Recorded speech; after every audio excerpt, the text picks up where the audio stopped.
ସେନ ଆପଣଙ୍କର ଯେନ୍ ସେଟା ବୋଲଛନ୍ fortified rice caramels ମିଶୁଛେ fortified rice caramels ବୁଝିହେଲା ନାଇଁ ଦିଦି ମାନେ ନାଇଁ ବୋଲେ ସେନ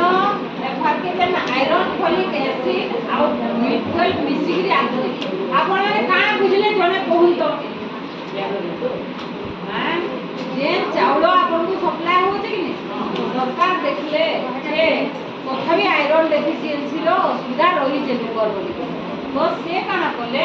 ଆଇରନ୍ ଫଲିକ୍ ଏସିଡ୍ ଆଉ ଭିଟାମିନ୍ B12 ଚାଉଳରେ ବି ମିଶାଲେ ଆପଣଙ୍କର 49 କେଜି 500 ଆଉ 500 ଗ୍ରାମର ସେ ଚାଉଳକେ ଚୁନା କଲେ ବୁଝିଲ ଆଉ ସେଠି IFA ଆଉ ଭିଟାମିନ୍ B12 ମିଶାଲେ ଆଉ ତାକେ ଫେର୍ ଚାଉଳ ବାଗି ବନାଲେ ହେଲା से ताके आधा केजी 50 केजी रो जे चावल 49.5 प्लस 500 ग्राम गुटे बस्ता रे मिसला बुझी परलो कि सेरा चावल बाई बोले तमेले 200 गुटे गुटे मोटा चावल उतली आसी सेटा ना प्लास्टिक चावल है ना तामे पोको खा चावल है सेटा एक्चुअली विटामिन चावल तो से विटामिन चावल आपन जेन माने स्कूल ले भी करूछ तमने से मामा जेन अछन हमर सहायिका माने ताकू मना करबे करबो ये करबा लागि तबे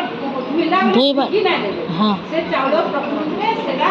फोर्टिफाइड राइस कैरमेल बोलिकरी खा जे एफआर के सेनो उटे लोगो तो रछे से 50 केजी आ चावल रे जेन उटे तमे लेखा है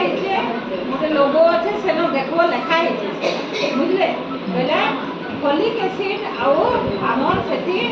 आयरन फॉलिक एसिड आ विटामिन B12 मिसिছে तो इटा आमे समस्त को जनाना जे आमे से जिंस के नाही कि ना आमे सेटा विटामिन मिसिছে सेठी आउ आयरन मिसिছে आमे सेटा के